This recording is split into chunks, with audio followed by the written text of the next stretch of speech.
আসসালামু আলাইকুম।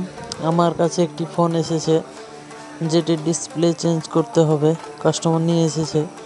তো কাস্টমারের কাছে আমি শুনলাম যে ফোনের ভিতরে এই অবস্থা কেন, প্রত্যেকটা কম্পোনেন্টে থার্মাল পেস্ট দেওয়া আছে।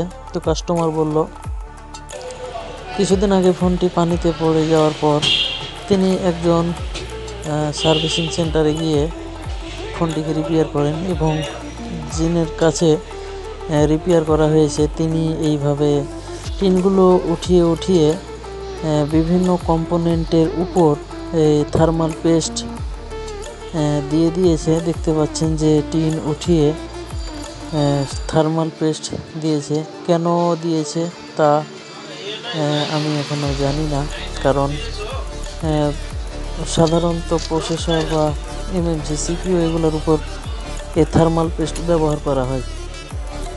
তিনি কিন্তু প্রত্যেকটা কম্পোনেন্টে থার্মাল পেস্ট দিয়েছে। কেন দিয়েছে আপনারা কেউ যদি জেনে থাকেন অবশ্যই কমেন্ট করবেন এবং আমাদেরকে জানাবেন।